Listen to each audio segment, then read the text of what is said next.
Welcome back to Pastor Emilie's Story Hour. We're reading Pollyanna by Eleanor H. Porter.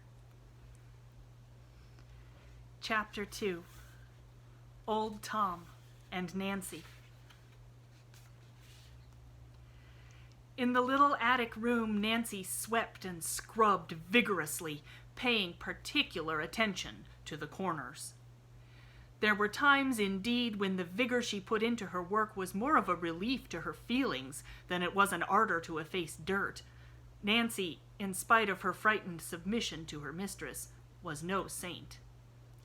"I just wish I could dig out the corners of her soul," she muttered jerkily, punctuating her words with murderous jabs of her pointed cleaning stick. "There's plenty of 'em needs cleanin', all right, all right. The idea of sticking that blessed child way off here in this hot little room, with no fire in winter, too. And all this big house to pick and choose from. Unnecessary children, indeed. Humph!" snapped Nancy, wringing her rag so hard her fingers ached from the strain. "I guess it ain't children what is most unnecessary just now. For some time she worked in silence. Then, her task finished, she looked about the bare little room in plain disgust. "Well, it's done. My part, anyhow," she sighed. "There ain't no dirt here, and there's mighty little else. Poor little soul. A pretty place this is to put a homesick, lonesome child into." She finished, going out and closing the door with a bang. "Oh!" she ejaculated, biting her lip. Then doggedly, "Well, I don't care. I hope she did hear the bang. I do. In the garden that afternoon, Nancy found a few minutes in which to interview old Tom, who had pulled the weeds and shoveled the paths about the place for uncounted years.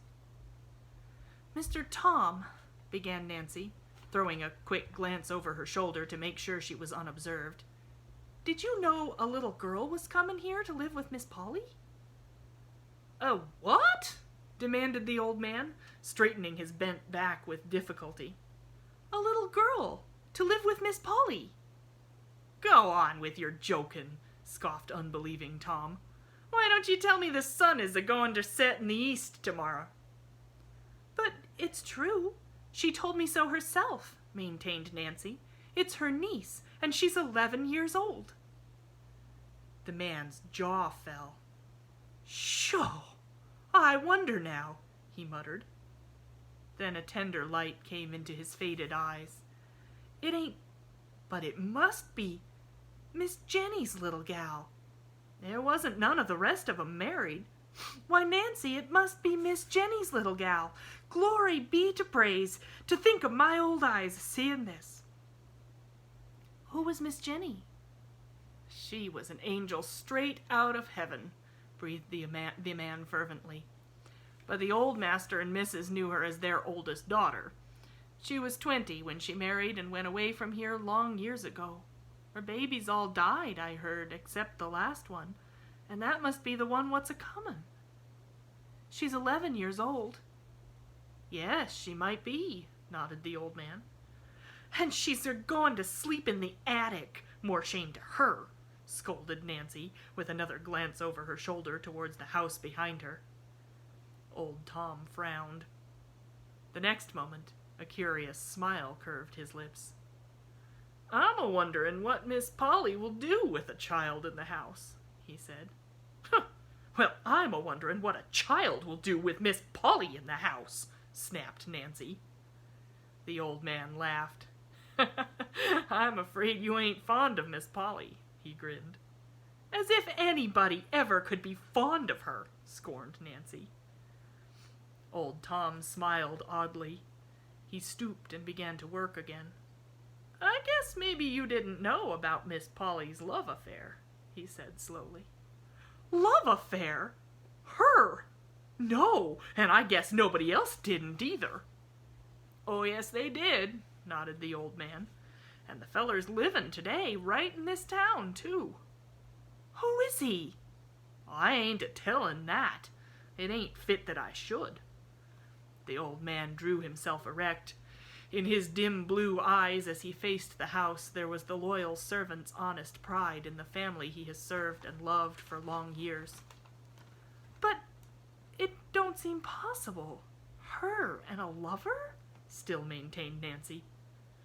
Old Tom shook his head. "You didn't know Miss Polly as I did," he argued. "She used to be real handsome, and she would be now if she'd let herself be." "Handsome? Miss Polly?" "Yes. She just let that tight hair of hern all out loose and careless like, as it used to be, and wear the sort of bunnets with posies in 'em, and the kind of dresses all lace and white things, you'd see she'd be handsome. Miss Polly ain't old, Nancy." "Ain't she, though? Well, then, she's got an awfully good imitation of it. She has, sniffed Nancy. "Yes, I know. It begun then, at the time of the trouble with her lover," nodded Old Tom. "And it seems as if she'd be feedin' on wormwood and thistles ever since. She's that bitter and prickly to deal with." "I should say she was," declared Nancy indignantly. "There's no pleasin' her, nohow, no matter how you try. I wouldn't stay if 'twa'n't for the wages and the folks at home what's needin' 'em. But someday I shall just bile over, and when I do, of course, it'll be goodbye Nancy for me. It will. Old Tom shook his head. "I know. I've felt it. It's natural. But 'tain't best, child. 'Tain't best. Take my word for it. 'Tain't best." And again he bent his old head to the work before him. "Nancy!" called a sharp voice. Yes, ma'am," stammered Nancy, and hurried towards the house. Thank you for joining me.